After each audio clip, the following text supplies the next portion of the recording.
الحمد لله رب العالمين،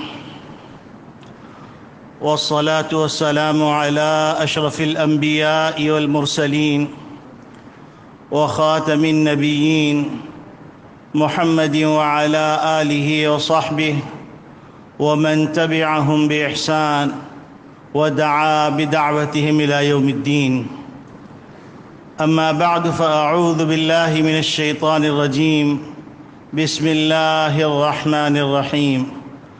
قال الله تبارك وتعالى: الذين يكنزون الذهب والفضة ولا ينفقونها في سبيل الله فبشرهم بعذاب أليم يوم يحمى عليها في نار جهنم فتكوى بها جباههم وجنوبهم وظهورهم هذا ما كنزتم لأنفسكم فذوقوا ما كنتم تكنزون.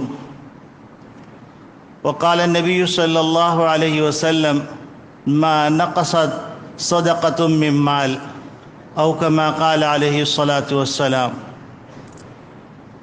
میرے محترم بزرگوں، عزیز دوستوں، دینی اسلامی بھائیوں، رمضان مبارک کا رحمتوں والا، برکتوں والا مہینہ اللہ رب العالمین نے اپنے فضل سے ہم کو عطا فرمایا. اس مہینے میں 3 باتیں انسانوں اور مسلمانوں کے درمیان معروف ہیں. ایک بات روزہ رکھنا، دوسری بات تراویح پڑھنا، تیسری بات اللہ رب العالمین نے جس کو صاحب نصاب بنایا ہے اس کا زکوٰۃ ادا کرنا. اور رمضان مبارک کے تقاضے، اس کے حوالے سے کچھ باتیں پچھلے جمعوں میں عرض کی گئیں. اس جمعے کو رمضان مبارک میں مسلمان جو ایک فریضہ ادا کرتے ہیں زکوٰۃ کا، اس کے حوالے سے ہر سال 2 جمعوں میں کچھ باتیں عرض کی جاتی ہیں. گو کہ تفصیلات بڑی کتابوں میں موجود ہے اور بڑے بڑے جامعات کے اندر دارالافتاء میں مفتیان اکرام موجود ہیں جو اس کی مزید تفصیلات بیان کرتے ہیں. لیکن بہت سی دفعہ ایسا ہوتا ہے کہ انسان کو فرصت نہیں ملتی، تو اس موقع کو غنیمت جان کر علماء اکرام زکوٰۃ کے فضائل اور زکوٰۃ کے کچھ چیدہ مسائل ذکر کر دیتے ہیں تاکہ مسلمان اس فریضے کو جس طرح انسان کے اوپر اور مسلمان کے اوپر یہ فریضہ فرض ہے اس طرح ادا کرنے کی کوشش کر لی جائے.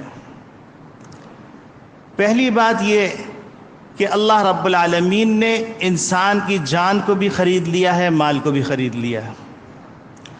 گویا کہ نہ انسان کی جان اس کی ہے، نہ انسان کا مال اس کا ہے. ہم جب دنیا میں آئے تو ہمارے جسم پہ کپڑے بھی نہیں تھے، اور ہم جب دنیا سے جائیں گے تو 2 کفن کے اندر 2 چادروں میں ملبوس ہو کر جائیں گے. خالی ہاتھ آئے اور خالی ہاتھ چلے گئے. جب آئے تو اذان دی گئی اور جب جا رہے ہیں تو اقامت دی گئی. یعنی گویا کہ اتنا وقت انسان کے پاس ہے جتنا اذان اور نماز کے درمیان وقت ہوتا ہے. لیکن اس وقت کو اگر انسان قیمتی بنا لیتا ہے اور جو اللہ رب العالمین کے خاص عنایت کیے ہوئے مواقع آتے ہیں، جن مواقع میں اللہ کی رحمت کی برکات اور رحمت کی برسات حاصل کی جا سکتی ہے، ان مواقع کی قدر کر لی جائے تو یہ وقت اللہ رب العالمین کے ہاں قیمتی بن جاتا ہے. پچھلی امتوں میں کسی کی عمر 400 سال ہے، کسی کی عمر 800 سال ہے، کسی کی عمر 1000 سال ہے، لیکن اس امت کی عمریں کم ہیں اور اس کے اعمال پر اجر 800 سال والوں سے زیادہ ہے. اور پھر رمضان مبارک میں اللہ رب العالمین انسان کے اعمال کی قیمت بڑھا دیتے ہیں. ایک فرض ادا کریا 70 فرض کا ثواب، نفل ادا کی گئی فرض کا ثواب، واجب کا ثواب، اور پھر قدم قدم پر اللہ رب العالمین کی رحمت بہانہ ڈھونڈ ڈھونڈ کر مسلمانوں پہ برس رہی ہے۔ اس تیسرے عمل سے متعلق میں نے آپ کے سامنے ایک آیت تلاوت کی جس میں اللہ رب العالمین بڑی خطرناک وعید ارشاد فرما رہے ہیں، الذین یکنزون الذهب والفضہ، جو لوگ سونا چاندی کو جمع کر کے رکھتے ہیں، ولا ينفقونها فی سبیل اللہ، اس کا جو حق ہے اس حق کو اللہ کی راہ میں ادا نہیں کرتے، فبشرہم بعذاب علیم، ان کے لیے آپ آگاہی عطا کر دیجئے، ان کو خبر دے دیجئے دردناک عذاب کی۔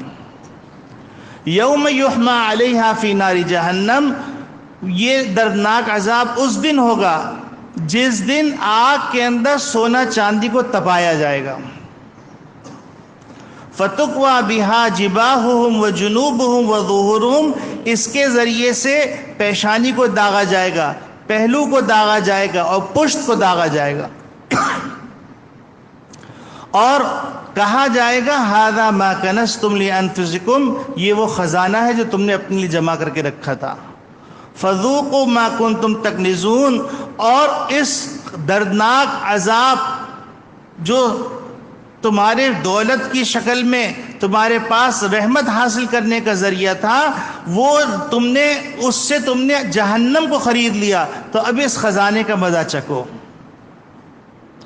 دوسری جگہ اللہ رب العالمین ارشاد فرما رہے ہیں کہ ویل لکل ہمزہ لمزہ، ہلاکت ہے، تباہی کا گڑھا ہے، آگ کا انگارہ ہے اس شخص کے لیے جو عیب لگاتا ہے اور تانا دیتا ہے، الذی جمع مالا وعددا، جو مال کو جمع کر کے رکھتا ہے، اس کو روزانہ گنتا ہے اور خیال یہ کر رہا ہے یحسب ان مالہ اخلدا، کہ یہ مال اس کو ہمیشہ ہمیش کی زندگی عطا کر دے گا، کلا، ہرگز ایسا نہیں ہوگا، لَيُنبَذَنَّ فِي الْحُطَمَةِ، جو اس مال کا حق ادا نہیں کرے گا اس کو منہ کے بل پھینک دیا جائے گا روننے والی آگ کے اندر۔ اور پھر اللہ رب العالمین اس آگ کی ہولناکی کو بیان کرنے کے لیے فرما رہے ہیں وَمَا أَدْرَاكَ مَا الْحُطَمَةِ، تم کو کیا پتا ہے کہ روننے والی آگ کون سی ہے۔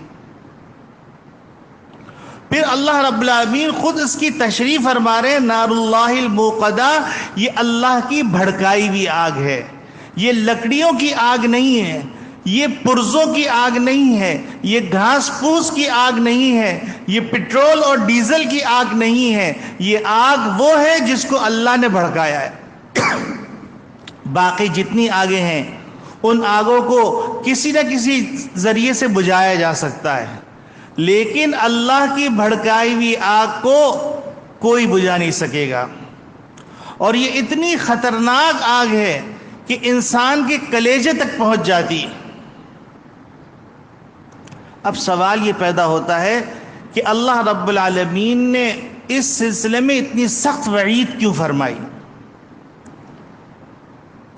تو اس کا ایک آسان سا جواب یہ ہے کہ اللہ رب العالمین نے جان بھی اسی کی تھی، مال بھی اسی کا تھا، اللہ رب العالمین نے اس جان کو انسان کو دیا اور اس مال کو انسان کو دیا، اور پھر اس کے بعد کہا کہ یہ مال تم کو جو دیا گیا ہے، یہ جان جو تم کو دی گئی ہے، اب اس جان کو تم فروخت کر دو جنت کے بدلے میں۔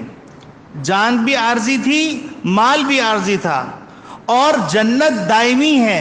تو اللہ رب العالمین کہتے ہیں کہ ان اللہ اشترى من المؤمنین انفسهم واموالهم بان لهم الجنہ، کہ اللہ رب العالمین نے انسان کے جان کو، انسان کے مال کو خرید لیا ہے جنت کے بدلے میں۔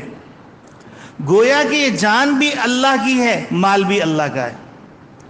تو اب اللہ رب العالمین اگر یوں کرتے کہ تم 24 گھنٹے میری بندگی کرتے رہو تو یہ اللہ رب العالمین کی ناانصافی نہیں تھی، لیکن قربان جائیے اللہ رب العالمین پر، اللہ رب العالمین نے کہا 5 وقت کی نماز پڑھ لو۔ تم معاشرتی جو اللہ نے احکامات عطا کیے ہیں ان احکامات کو پورا کر لو، تمہارے لیے جو اخلاق کی پابندیاں رکھی ہیں ان پابندیوں کو پورا کر لو، تمہارے اوپر جو معاملات کے اندر طریقے رکھے ہیں ان طریقوں کو اپنا کر تم معاملات کرو۔ اب انسان چونکہ دنیاوی زندگی اور دنیاوی جھمیلوں میں پڑھ کر اللہ سے غافل ہونے لگتا ہے، تو اللہ رب العالمین نے مزید احسان یہ فرمایا کہ ایک مہینہ ایسے عطا کر دیا کہ اس مہینے میں شیطان کو بھی قید کر دیا، نفس کو بھی کمزور کر دیا، اور اس مہینے کے اندر انسان سے کہا کہ تم اب سکون کے ساتھ اطمینان کے ساتھ ہماری بندگی کرو اور تم اپنے اندر وہ انرجی حاصل کر لو جو سارا سال تم کو فائدہ دے سکے۔ انسان بہت ساری چیزوں کو ذخیرہ کرتا ہے برے وقت کے لیے، تو اللہ رب العالمین نے رمضان مبارک کا مہینہ عطا کر دیا کہ اس مہینے کے اندر تم نے جو اپنی گاڑی کے اندر ڈینٹ لگا دیا تھا اور تم نے اپنی گاڑی کے مختلف پرزوں کو خراب کر دیا تھا، بیکار کر دیا تھا، ان کو نئے سرے سے اوور ہالنگ کر کے تم تیار ہو جاؤ تاکہ 11 مہینے تم ہماری بندگی کرو۔ ہم نے تم کو اتنا تیار کر دیا کہ تمہاری روزمرہ کی زندگی کی چیزیں جو تم روزانہ 24 گھنٹے میں جس وقت چاہے استعمال کر سکتے تھے، ہم نے ایک وقت مقرر کر دیا کہ صبح صادق سے لے کر غروب آفتاب تک تم نہ کھاؤ گے، نہ پیو گے، نہ ازدواجی تعلق قائم کرو گے۔ جب تم اپنی پسندیدہ چیزوں کو چھوڑ دو گے تو تمہارے لیے ناپسند کی ہوئی چیزیں، حلال چیزیں جو چھوڑنا آسان ہو گیا تو حرام چیزوں کو چھوڑنا آسان ہو جائے گا۔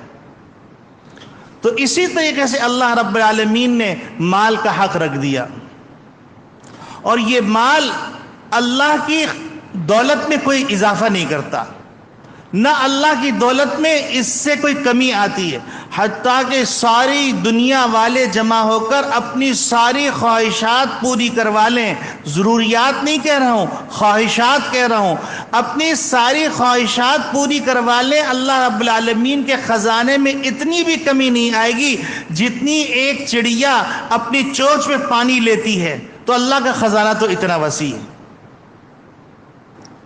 تو اللہ رب العالمین نے مال دیا اور پھر اس کی حدود مقرر کر دی کہ ان حدود کے اندر تم خرچ کرتے رہو، سالہ سال خرچ کرتے رہو، لیکن جب تم پر سال ہو جائے اور تم صاحب نصاب سال کے شروع میں ہو اور صاحب نصاب سال کے آخر میں ہو تو اب تمہارے اوپر یہ ہے کہ 97.5% تم استعمال کرو، 2.5% ہمارے لیے رکھ دو، اور یہ بھی نہیں کہ تم آج ہی سارے پیسے ادا کرو بلکہ سارا سال، اگلا سال آنے سے پہلے پہلے اس کو خرچ کر دو اپنی سہولت سے۔ انسان بھی کیسا عجیب ہے، آم خرید کے لے کے آتا ہے اور 25% آم کا ویسٹیج چلا جاتا ہے، چھلکا، گٹلی۔ انسان خربوزہ اور تربوز خرید لے کے آتا ہے تو 25% اس کے وزن کا یا 35% اس کے وزن کا چھلکے کی شکل میں چلا جاتا ہے، اور انسان کو 1 منٹ کے لیے بھی احساس نہیں ہوتا کہ اتنی چیز جو میں نے خریدی تھی اور اس کے پورے کے پیسے دیے تھے اور اتنے فیصد جو میرے ہاتھ سے نکل رہا ہے۔ لیکن اللہ رب العالمین کہہ رہے ہیں کہ تم اپنے مال میں سے تم 97.5% تم استعمال کرو اور سارا سال استعمال کرو، صرف 2.5% ہم کو دے دو، اور وہ بھی ہم کو نہیں، تم اپنے اعزاء، رشتہ دار، غریب، غربا، یتیم، مسکین ان کو دیکھو، اور اپنے علاقے کے اندر جو تعلیم کو ترویج دے رہے ہیں ان کو دیکھو، جو رفاہی کام کر رہے ہیں ان کو دیکھو، اور تم اس کے مستحق تک پہنچا دو گے تم فقیر کو، لیکن قبول کریں گے ہم۔ اور پھر انسان اگر سوچے تو کہ کس انسان نے کوئی اجلاس بلایا اور اس اجلاس کے اندر یہ طے کیا کہ اس ملک کے اتنے لوگ کپڑے کا کاروبار کریں گے، اتنے لوگ کھانے کا کاروبار کریں گے، اتنے لوگ اجناس کا کاروبار کریں گے، اتنے لوگ بجلی کی مشینری کا کاروبار کریں گے، اتنے لوگ تار کا کاروبار کریں گے، کسی نے مقرر نہیں کیا۔ کسی کے دل میں اللہ رب العالمین نے کوئی ہنر رکھا، کسی کے دل میں اللہ رب العالمین نے کوئی راستہ رزق کے حصول کا رکھا، اور انسان نے اپنے آپ کو اس سے وابستہ کر لیا۔ اب وابستہ کر کے بیٹھ گئے، اب مجھے بتلاؤ کہ وہ ذات کون سی ہے جو گاہک کو تمہارے پاس بھیج رہی ہے؟ اور اللہ تو اللہ ہے، اللہ تو اللہ ہے۔ آپ سوچئے کہ حضرت سلیمان علیہ السلام کو اللہ رب العالمین نے انسانوں پر، جنات پر، چرند پر، پرند پر، ہواؤں پر، سب پر بادشاہت دی تھی۔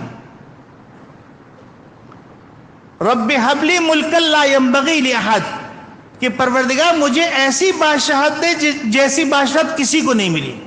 اللہ نے سلیمان علیہ السلام کو وہ بادشاہت دی، اور پھر اللہ رب العالمین سے سلیمان علیہ السلام نے درخواست کی، پروردگار میں تیری مخلوق کی ضیافت کرنا چاہتا ہوں۔ اللہ نے کہا سلیمان تم یہ نہیں کر سکتے۔ اصرار ہوا، اللہ رب العالمین نے ناز برداری کے طور پر ان سے کہا چلو ٹھیک ہے تم تیاری کرو۔ 1 مہینے تک راشن جمع ہوتا رہا، اور اللہ رب العالمین نے پوچھا کہ سلیمان کس سے تم اپنی ضیافت کا آغاز کرتے ہو؟ تو سلیمان علیہ السلام نے کہا مچھلی سے میں آغاز کرتا ہوں۔ مچھلی دریا سے نکل کے آتی ہے، اللہ کے حکم سے ایک سرے سے کھانا شروع کرتے، دوسرے سرے تک کھانا کھاتے کھاتے پورا غلہ ختم کر دیتی ہے، پھر منہ کھول کے کھڑے ہو جاتی ہے کہ مزید لقمہ دو۔ سلیمان علیہ السلام کہتے ہیں کہ اب تو میرے پاس کچھ نہیں بچا، تو کہنے لگی کہ اے سلیمان کیسی ضیافت ہے، کیسا اکرام ہے، کیسی میزبانی ہے کہ میں آج خالی پیٹ رہ رہی ہوں، میرا پروردگار مجھے روزانہ صبح دوپہر شام ایسے 2 نوالے کھلاتا ہے۔ سوچو تو ذرا سا، کتنے لوگ ہیں جو صلاحیت والے ہیں، علوم حاصل کیے ہیں، تجربات رکھے ہوئے ہیں، لیکن وہ کسی کی ملازمت کر رہے ہیں جس کو لکھنا بھی نہیں آتا۔ وہ ذات کون سی ہے جو کسی کو مالدار کر رہی ہے اور کسی کو جو ملازم کر رہی ہے؟ انسان کے کمانے کے 3 ذریعے ہیں، ملازمت ہے، زراعت ہے اور تجارت ہے۔ ملازمت والے کے دل میں اللہ رب العالمین نے ڈالا کہ تم فلاں جگہ جاؤ، وہاں جا کے درخواست دو، اور تجارت کرنے والے کے دل میں ڈالا اس کو تم رکھ لو۔ دونوں کو ایک دوسرے سے جوڑ دیا، اور پھر یہ اعلان کر دیا کہ تم اب کسی گھمنڈ میں مبتلا نہ ہونا۔ انتم ترزقون بضعفائکم، تم کو جو رزق مل رہا ہے تمہارے کمزوروں کی وجہ سے مل رہا ہے۔ اور ملازم کو کہہ دیا گیا کہ تم پر حقوق رکھے ہیں، تم جو ہے الدین النصیحہ پہ عمل کرو۔ اسلام چونکہ خیرخواہی کا مذہب ہے، لہذا تم اپنی ملازمت سے وفاداری کرو، اپنی ملازمت کے ساتھ انصاف کرو، اپنے مالک کے ساتھ صلہ رحمی کا معاملہ کرو، اپنے مالک کی ہمدردی کو سامنے رکھو۔ اور اللہ رب العالمین نے ایک دوسرے سے انسانوں کو جوڑ دیا، اور اللہ رب العالمین خود فرما رہے ہیں کہ لَتَّخَذْتُمْ سُخْرِيًّا، تاکہ جو ہے تم ایک دوسرے کو ملازم رکھ سکو۔ اگر سب کو مالدار بنا دیتے تو کون کس کا کام کرتا؟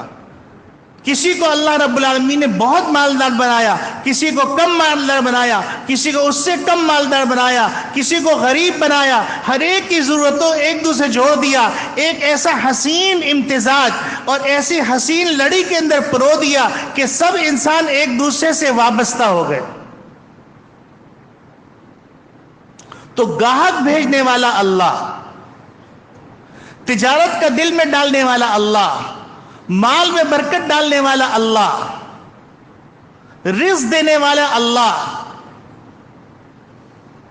اور پھر اگر آپ غور کریں، آپ سوچیں ایک ہی زمین ہے، اللہ کی قدرت پہ ذرا غور کیجئے۔ اس زمین پر کسی نے باجرہ لگایا، کسی نے گندم لگایا، کسی نے چاول لگایا، کسی نے کپاس لگائی، کسی نے سبزیاں لگائیں۔ اب آپ اللہ کی قدرت دیکھیے، زمین اتنی سخت، اس زمین سے اللہ رب العالمین کمزور اور بے جان دانے کے اندر کوپل پیدا کی۔ وہ کوپل زمین کو پھاڑ کر باہر نکلی، پہلے دانے کو پھاڑا پھر زمین کو پھاڑا، زمین کو پھاڑ کے باہر نکلی، اتنی معصوم کہ چونٹی بھی اس کو پکڑ کے لے جا سکتی ہے۔ تیز تند ہوائیں چل رہی ہیں، بارش ہو رہی ہے، دھوپ آ رہی ہے، اور اللہ رب العالمین اس کی حفاظت کر کے اس کو بڑا کر رہے ہیں۔ پھر آپ غور کیجئے تو آپ شزدر رہ جائیں گے۔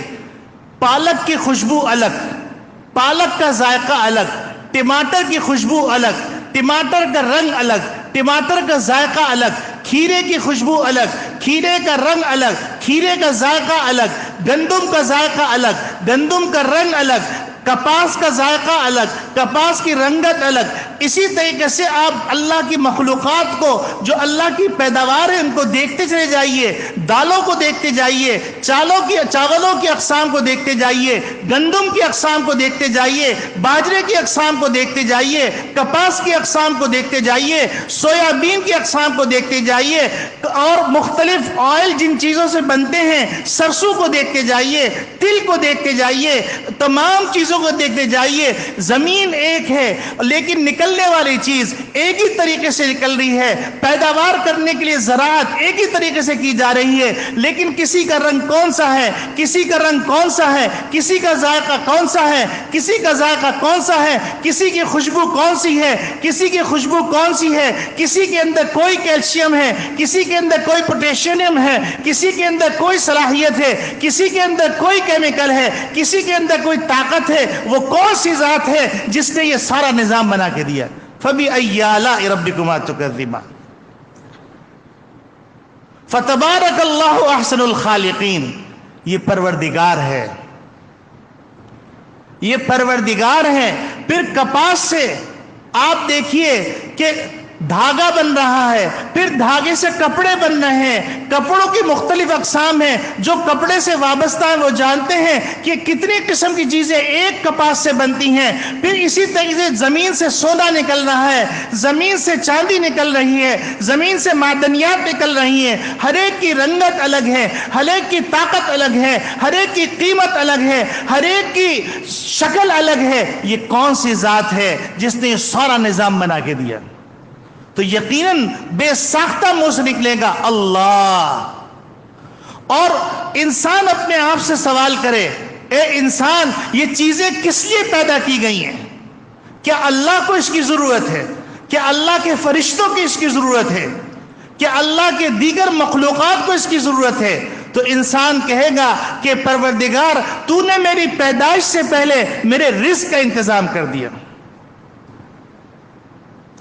حتیٰ کہ ایک نوالا جو ہمارے منہ میں پہنچتا ہے، اس سے پیچھے کتنے خاندانوں کی خدمت اور محنت ہوتی ہے۔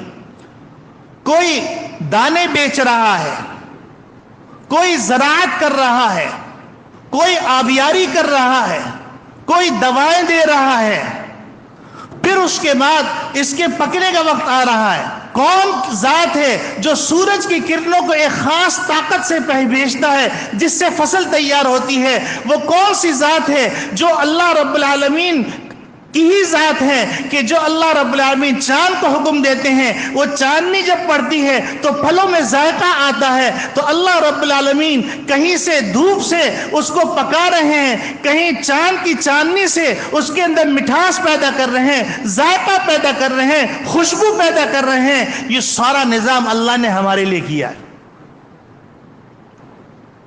اللہ کو ضرورت نہیں ہے، نہ اللہ کھاتا ہے نہ پیتا ہے، نہ اللہ کو اونگ آتی ہے نہ اللہ کو نیند آتی ہے۔ تو میرے عزیز دوستو بھائیو، رمضان مبارک کے اندر ایک تیسرا عمل جو ہم کرتے ہیں وہ زکوٰۃ کا عمل کرتے ہیں۔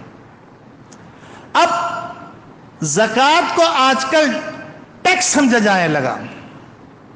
ہم یہ نہیں سوچتے کہ دینے والے نے ہم کو یہ کہا ہے کہ تم ہماری راہ میں خرچ کرو گے تو تم یاد رکھو کمثل حبۃ انبتت سبع سنابل فی کل سنبلہ، ایک دانہ تم ہمارے راہ میں خرچ کرو گے، ہم اس کو بڑھا کر 10 سے 700 گنا تک پہنچا دیں گے۔ اور پھر صرف اس پہ بس نہیں کریں گے، واللہ یضاعف لمن یشاء، ہم بے انتہا جس کو چاہے دے دیں، بے حساب۔ واللہ یرزق من یشاء بغیر حساب، بغیر حساب کے دے دیں۔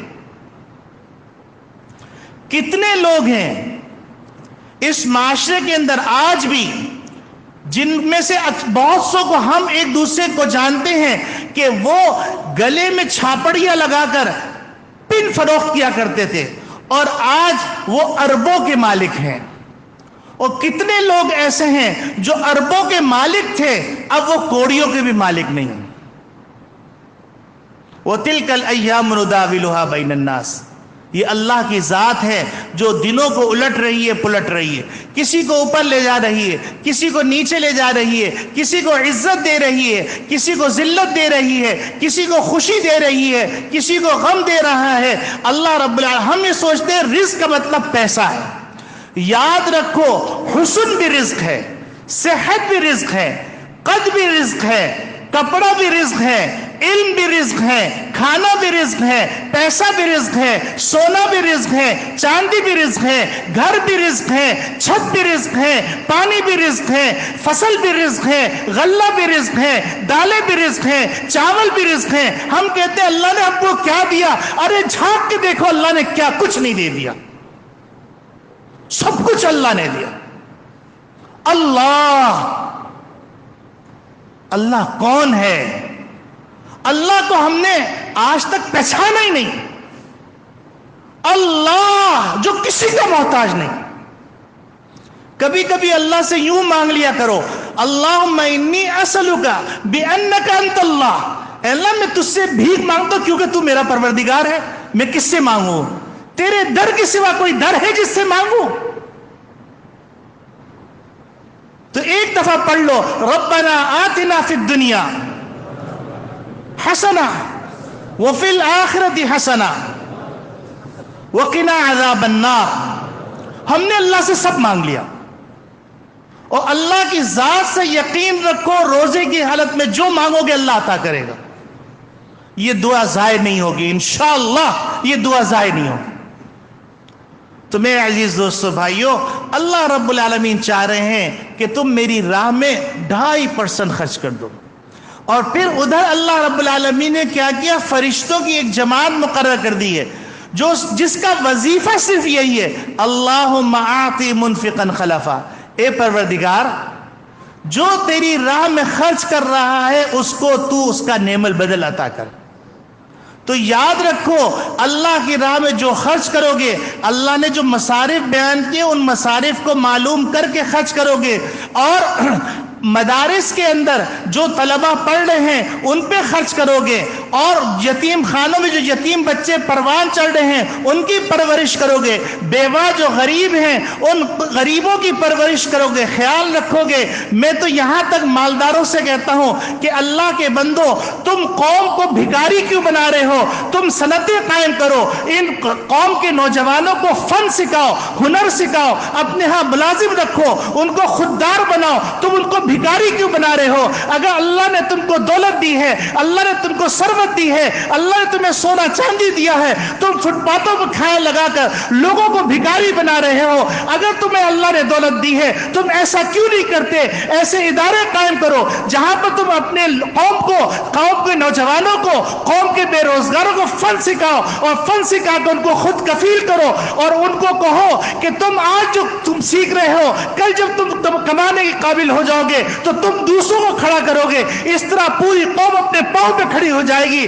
اپنی قوم کو کچھ سکھانا چاہتے ہو، اپنی قوم کو کچھ دینا چاہتے ہو تو اپنی قوم کو ہنر سکھاؤ۔ چائنا نے اپنی قوم کو جب کھڑا کرنے کا ارادہ کیا تو ان کو فن سکھایا، اس نے قوانین ایسے بنائے جس کے نتیجے میں انویسٹمنٹ آسان ہو گئی، بجلی کو سستا کیا، وسائل کو سستا کیا، اس کے نتیجے کے اندر قوم کھڑی ہو گئی۔ وہ قوم جو کل ہیروئن کے اندر مبتلا تھی، وہ قوم جو کبھی چرس کے اندر مبتلا تھی، وہ قوم جو عیاشی کے اندر مبتلا تھی، جو قوم پوری سو رہی تھی، اس قوم کو کھڑا کر دیا۔ تو مسلمان جو دنیا کے ٹیسٹی ہیں، دنیا کے کنٹرولر ہیں، دنیا کو ایک تہذیب دینے آئے تھے، دنیا کو ایک علم دینے آئے تھے، دنیا کو ایک طریقہ دینے آئے تھے، دنیا کو ایک معاشرت دینے آئے تھے، دنیا کو ایک کلچر دینے آئے تھے، اس قوم کو فقیر کیوں بنا رہے ہو؟ اس قوم کو عیاش کیوں بنا رہے ہو؟ اس قوم کو چور اور ڈاکو کیوں بنا رہے ہو؟ اس قوم کو تعمیر کرو۔ اور سب طبقے کے لوگ سر جوڑ کے بیٹھے ہیں، یہ ملک ہم سب کا ہے، یہ ملک صرف سیاستدانوں کا نہیں ہے، یہ ملک صرف حکمرانوں کا نہیں ہے، یہ ملک ہم سب کا ہے۔ علماء بھی سر جوڑ کے بیٹھے، علماء کے ساتھ دوسرے طبقہ سر جوڑ کے بیٹھے اور مختلف آئیڈیاز پہ غور کریں کہ کس طریقے سے ہم قوم کو تعمیر کر سکتے ہیں، کس طریقے سے ہم قوم کی غربت کو ختم کر سکتے ہیں۔ قسم خدا کی، ایک ایک فرد کی اتنی زکوٰۃ بنتی ہے، اتنی زکوٰۃ بنتی ہے کہ آپ تصور نہیں کر سکتے۔ کروڑوں کے اندر ایک ایک فرد کی زکوٰۃ بنتی ہے۔ اللہ رب العالمین نے اتنا نوازا ہے، ناقدری کے باوجود نوازا ہے۔ تو اگر ہم نے اس رمضان مبارک میں سوچ لیا کہ جس طریقے سے ہم اپنے بچوں کی تعلیم و تربیت کا خیال کرتے ہیں، جس طریقے سے ہم بچوں کو پروان چڑھاتے ہیں، ان کے مستقبل کو روشن بنانے کی کوشش کرتے ہیں، اسی طریقے سے ہم ان قوم کے بچوں کی تعمیر و ترقی کی کوشش کریں گے۔ مختلف ایسے ذرائع آمدنی پیدا کریں گے جن ذرائع آمدنی کے ذریعے سے یہ اپنے پاؤں پہ کھڑے ہو جائیں۔ اللہ رب العالمین کہنے والے کو بھی سمجھ عطا فرمائے، سننے والوں کو بھی سمجھ عطا فرمائے۔ اللہ رب العالمین زکوٰۃ کا جو فریضہ ہے اس کو صحیح انداز سے، صحیح ترتیب سے خرچ کرنے کی توفیق عطا فرمائے۔ وآخر دعوانا ان الحمد